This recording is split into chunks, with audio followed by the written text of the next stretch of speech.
Joe Martinez had been delivering packages to Johnson & Associates for 15 years, enduring daily laughs and condescending looks from young executives in suits and ties. At 52, with his blue uniform and worn cap, he was invisible to everyone, just the delivery guy who brought documents and coffee. But what nobody knew was that Joe was investing every saved dollar in Bitcoin and tech startups, studying financial markets until late at night. When that Tuesday morning he entered the boardroom with a package for the CEO, the three young managers exchanged their usual mocking comments. They never imagined that 6 months later, that same man would return as the new partner director after buying 40% of the company. And what happened when they discovered the truth about who Joe Martinez really was became something none of them had ever thought possible. Joe Martinez parked his white delivery van in front of the glass skyscraper that housed Johnson & Associates, one of New York's most prestigious financial consulting firms. It was 8 in the morning, and his workday began as always, with a list of deliveries to make to the upper floors, where men in $2,000 suits decided the fate of millions of dollars. At 52, Joe had gray hair under his uniform cap and the calloused hands of someone who had always worked hard. His father had been a factory worker, his mother a supermarket cashier. Joe himself had started working at 18 as a courier and had never stopped since. He was married to Maria, a sweet woman who worked as a secretary in a small company, and together they lived in a 60-square-meter apartment in Queens. For everyone at Johnson & Associates, Joe was simply the delivery guy. He had no name, no story, no importance. He was a familiar but invisible presence, who appeared in offices with packages and documents, who was sometimes sent to get coffee or sandwiches, who greeted politely and disappeared without a trace. That Tuesday morning, he had to deliver an urgent package to the CEO, Dr. Robert Johnson. He took the elevator to the 30th floor, where the executive offices emanated an aura of power and wealth. Precious marble, modern paintings, designer furniture, a world that seemed to belong to another galaxy compared to his. Entering the boardroom, Joe saw the scene that repeated every day. 3 young managers sitting at the mahogany table, dressed in perfect suits, with watches that cost more than his annual salary. Mark Stevens, 29, head of the investment department. Luke Romano, 31, head of marketing. Andrew White, 28, senior analyst. All graduates from the best universities, all from wealthy families, all convinced that the world belonged to them by right. When Joe approached the table to place the package, he heard their voices lower, but not enough to prevent their usual jokes from reaching his ears. Mark looked him up and down with that smirk of superiority Joe knew well. Luke made a comment about his uniform, while Andrew laughed quietly at a joke Joe pretended not to hear. For them, it was fun to mock the middle-aged delivery guy who would never be anything more. Joe placed the package, murmured a polite "good morning," and left the room. No one answered his greeting. They never did. For them, it was as if he didn't exist. But Joe wasn't angry anymore. At first, 15 years ago, those behaviors hurt him. Now he just smiled to himself, because he knew something they didn't. While they talked about investments during the day, he studied them at night. While they squandered 6-figure salaries on expensive dinners and luxury cars, he saved every possible dollar. Back at his van, Joe opened the tablet he kept hidden in the dashboard. It wasn't just any tablet. It was his command center for investments he had been making for years. Bitcoin, Ethereum, tech startup stocks, emerging market ETFs. He had started with $500 saved from his first paycheck, and now his portfolio was worth something those guys in suits would never have imagined. While driving to the next delivery, Joe thought about the phone call he had received the night before from his financial advisor.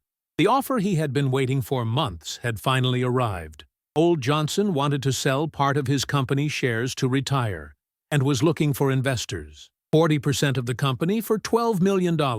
Joe had the money. He had earned it through sacrifices, study, winning intuitions, and patience that those arrogant young men didn't possess. But most importantly, he had a plan. A plan that would forever change the dynamics of that office where he had been treated as invisible for 15 years. That evening, at home, while Maria prepared dinner, Joe told her about the decision he had made. He would buy those shares, not for revenge, but for justice, to prove that a person's value isn't measured by the color of their collar or the prestige of the university they attended. Maria looked at him with eyes shining with pride. She knew her husband better than anyone else. She knew about his nightly studies, his research, the sacrifices they had made together to build that future. She knew that Joe had never been just a delivery guy. He had always been much more. The next day, Joe would make the call that would change everything.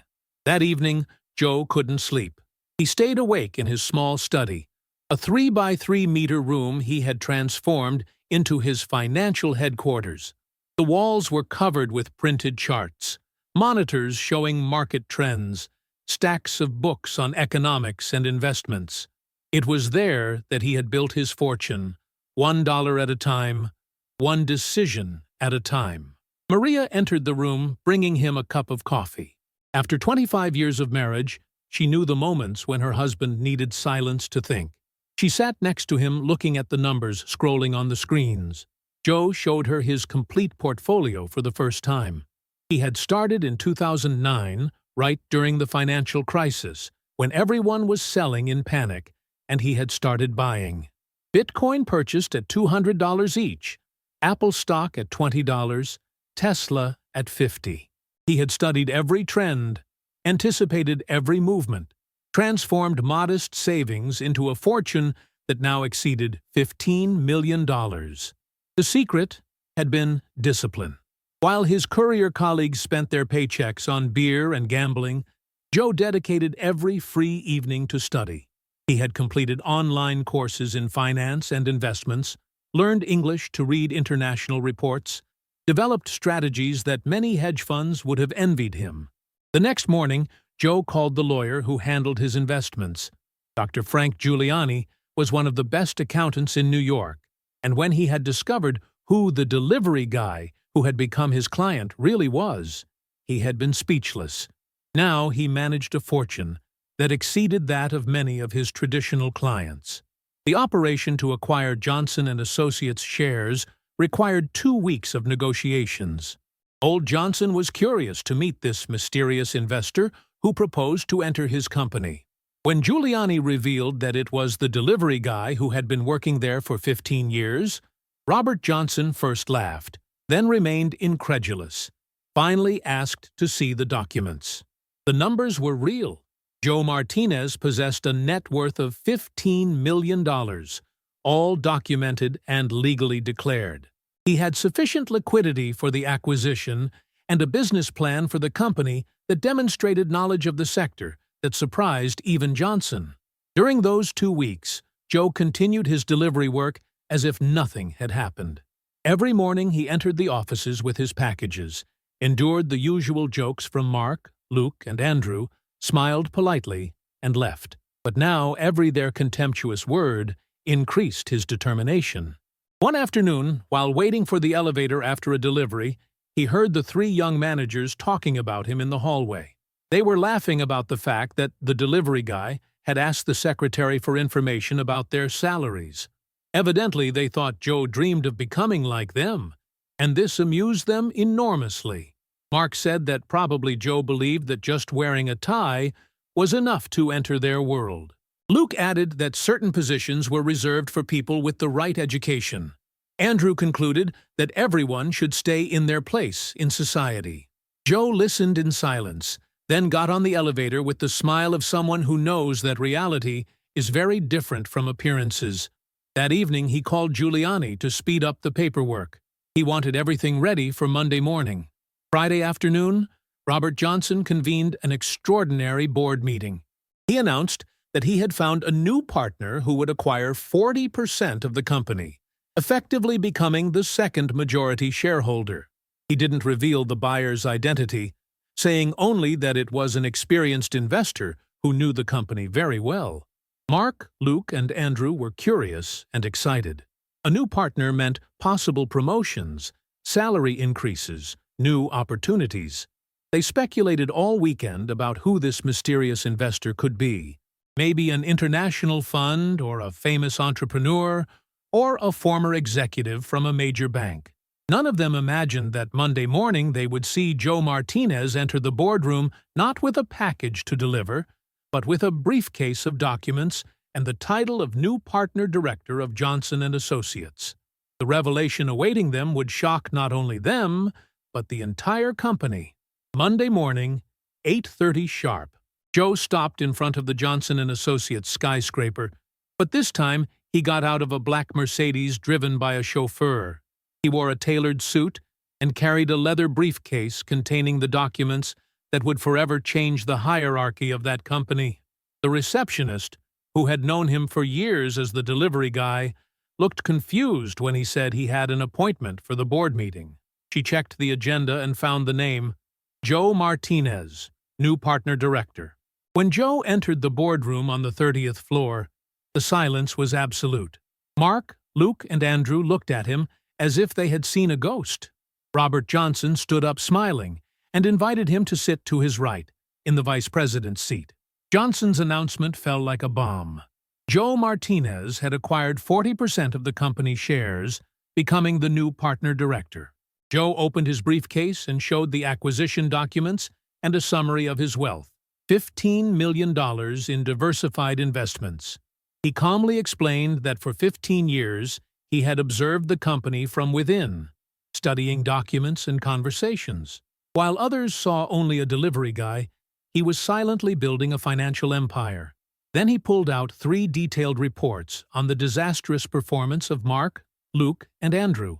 Losses, unhappy clients, failed strategies. Joe concluded by announcing significant changes in management.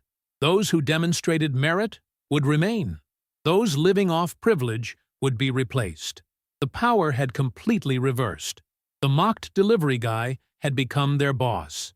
Joe's office had become the power center of Johnson & Associates. From his windows he could see all of New York, the same city he looked at when making deliveries, but now from a completely different perspective. On his desk were 3 files, the results of Mark, Luke, and Andrew's probation period. In the days following the announcement, the atmosphere in the Johnson & Associates offices changed radically. Joe had taken possession of his new office. Enjoying the story? Give it a little like, and don't forget to subscribe. Now then, let's carry on. And began studying every aspect of the company with the meticulousness that had always distinguished him. Joe discovered things that shocked him. Mark had lost $400,000 of company money investing in a speculative fund without authorization, then hidden the losses by falsifying reports. Luke had signed million-dollar contracts with clients who couldn't afford them, creating bad debts that weighed on the balance sheets. Andrew had inflated his performance by falsifying analysis data he provided to clients. Joe called his accountant for a complete evaluation of the situation. The numbers were clear. The company was losing money due to incompetent management masked by sugar-coated reports. It was time to intervene. Mark was the first to be summoned. He entered the office looking like he was going to the gallows. Joe opened his file without preamble. The numbers were ruthless. In 3 months, Mark had caused another $50,000 in losses, lost 2 important clients, and fought with 3 colleagues who now asked to be transferred rather than work with him. Joe explained calmly that his technical skills were insufficient for the role he held. Mark had always lived on appearance and recommendations, but when put to the test, he had shown he lacked the basics to handle complex investments. Mark tried to justify himself, talking about pressure from new management, stress from the probation period, adjustment difficulties.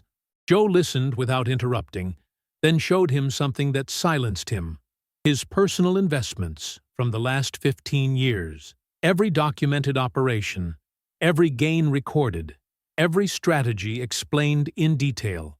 Joe had learned, as a self-taught person, what Mark thought he knew after 5 years of university and expensive masters. He had transformed a delivery guy's savings into a fortune that exceeded everything Mark would ever earn in his career. Mark understood. The game was over. Joe offered him a 6-month severance package and a neutral recommendation letter. In exchange, he had to resign by the end of the week without creating problems. Mark accepted without discussion. Luke and Andrew followed similar fates. Their incompetence was documented, their damages calculated, their arrogance finally confronted with reality. Within a week, all 3 had left the company. Joe had cleaned Johnson & Associates of incompetence disguised as prestige, and now could begin building something new. The justice of merit had finally triumphed over the arrogance of privilege. 1 year after the acquisition, Johnson & Associates was unrecognizable. Joe had completely transformed the company culture, creating an environment where talent was recognized regardless of social origin or family recommendations. The results spoke clearly. The company had tripled profits, acquired 50 new important clients, and developed innovative services that distinguished it from the competition. Joe had proven that merit-based management produces superior results to privilege-based management. Joe's story had become legendary in the New York financial world. Economic newspapers had written articles about the delivery guy who became a millionaire, but Joe hated that definition. He had never been just a delivery guy. He had always been an investor who worked as a delivery guy to support himself. The real transformation concerned people. Joe had created an internal training system that allowed anyone to grow professionally, regardless of their starting point. The secretary promoted to accounting manager had shown skills superior to those of previous executives. The junior analyst had become head of research, producing analyses that the most important clients specifically requested. Joe had also established an internal investment fund reserved for employees. Those who worked well could invest part of their salary in operations guided by Joe himself, multiplying their savings. It was his way of sharing wealth with those who contributed to creating it. One afternoon, while reviewing quarterly reports in his office, Joe received an unexpected visit. It was Mark, the former manager he had fired a year earlier. He looked aged by 10 years, with a subdued air very different from his former arrogance. Mark told him that after leaving Johnson & Associates, he had found work in 2 other companies, but had been fired from both for incompetence. Now he was working as a financial products representative, earning a third of what he made before. He had understood that he had never had real skills, only a facade built on recommendations and appearances. Joe listened without triumphalism. When Mark finished his story, Joe did something that surprised him. He offered him an intensive training course on financial markets. If Mark was truly willing to learn from the basics, without arrogance and prejudice, Joe was willing to give him a second chance. Mark accepted with humility. For the first time in his life, he was willing to admit he didn't know and to learn from someone he had considered inferior. Joe had transformed Johnson & Associates into something more than a successful company. It had become a school of life where anyone could grow if willing to question themselves and work hard. In the evening, returning home to Maria, Joe reflected on the journey made. He had started as the son of workers, worked as a delivery guy for 15 years, enduring humiliation and underestimation, but he had never surrendered to the destiny others had decided for him. He had studied when others rested, invested when others spent, believed in himself when others ignored him. He had transformed every contemptuous joke into motivation, every look of superiority into determination to prove his worth. Now, he owned a company worth $20 million, had created jobs for 50 people, and proven that in a just world, merit counts more than recommendations. But most importantly, he had shown that there are no humble jobs, only people who don't know how to recognize value wherever it manifests. Joe Martinez was no longer the delivery guy. He had become the living example that with study, sacrifice, and determination, you can rewrite your destiny, regardless of where you start. 5 years had passed since that Monday morning that changed everything. Joe Martinez was now recognized as one of the most brilliant minds in New York finance. But what made him proudest wasn't the money or recognition. It was seeing the lives he had transformed through his merit-based philosophy. Johnson and Associates had become the most sought-after company to work for in the city. Not because of high salaries, but because it was the place where anyone with talent and determination could rise, regardless of background. Joe had created internship programs with community colleges, partnerships with technical schools, and mentorship opportunities for people from underprivileged neighborhoods. The company's success story had inspired documentaries and business school case studies. Harvard Business School invited Joe to speak about unconventional leadership and hidden talent recognition. But Joe always insisted on one point. There was nothing unconventional about recognizing merit. What was unconventional was how rare it had become. Maria had become the head of the company's community outreach program, connecting with local organizations to identify overlooked talent. Together, she and Joe had created a scholarship fund for working-class students who showed exceptional promise in finance and business. One morning, Joe received a call that brought everything full circle. It was Robert Johnson, the former CEO who had sold him the company shares. Now, in his 70s and fully retired, Johnson wanted to meet for lunch. They met at the same upscale restaurant where Johnson used to take his wealthy clients. During lunch, Johnson confessed something that surprised Joe. He had always known Joe was special. Over the years, he had noticed how Joe handled packages with unusual care, how he seemed to understand conversations about complex financial matters, how he asked intelligent questions when delivering documents. But Johnson admitted he had been too trapped in conventional thinking to act on those observations. Johnson revealed that when he decided to sell his shares, he had hoped someone like Joe would emerge. He had deliberately made the opportunity public through financial networks, knowing that if Joe was truly the investor, his advisor claimed he would find a way to make the purchase happen. That afternoon, Joe walked through the offices of what was now Martinez and Associates. He had renamed the company to honor his journey. He saw former delivery drivers working as analysts, ex-waitresses managing client portfolios, and community college graduates leading research teams. The 3 floors buzzed with energy and innovation that came from people who had something to prove. At 5 o'clock, Joe did something he had instituted as company policy. He stopped working. No emails, no calls, no urgent meetings that could wait until tomorrow. He had learned that sustainable success came from balance, not from grinding people down. On his way home, Joe stopped by the community center in Queens, where he volunteered once a week, teaching financial literacy to working-class families. Tonight's class was about long-term investing, the same principles that had transformed his life. Among the students was a young woman named Rosa, a housekeeper who worked 3 jobs to support her family. She reminded Joe of himself 15 years ago, overlooked, underestimated, but hungry to learn. After class, she approached him with questions about cryptocurrency and stock market basics. Joe saw the same spark in her eyes that he had felt when he first discovered the power of financial knowledge. As Joe walked home through the familiar streets of Queens, he passed the apartment building where he and Maria still lived. They could afford to move anywhere now, but they chose to stay. This was their community. These were their people, and success meant nothing if you forgot where you came from. That night, sitting in his small study that had become the birthplace of his fortune, Joe looked at photos spanning his journey. His first day as a delivery driver, his wedding to Maria, the day he signed the acquisition papers, the opening of the community center program, and the latest company photo showing 150 employees from every conceivable background.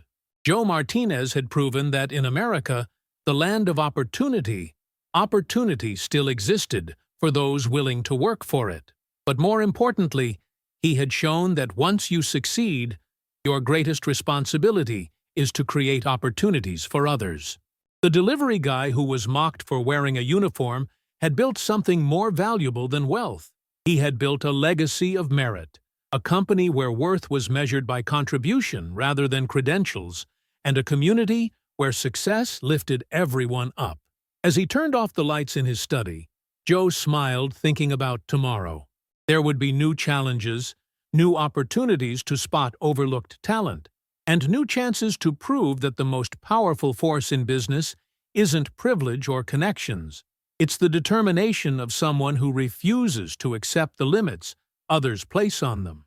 Joe Martinez had delivered more than packages over the years. He had delivered hope, opportunity, and proof that in the right environment, anyone can rise as high as their talent and effort will take them. Like if you believe merit should always triumph over privilege. Comment, which moment of the story impacted you most? Share to inspire those who are underestimated but never give up. Subscribe for more stories of comebacks and second chances. Sometimes those who underestimate you are giving you the greatest gift, motivation to prove your true worth. Sometimes the sweetest success comes after years of quietly endured humiliation. And sometimes those who laugh last have been studying while others were laughing. Because real power isn't what you inherit, but what you build with your own hands and intelligence.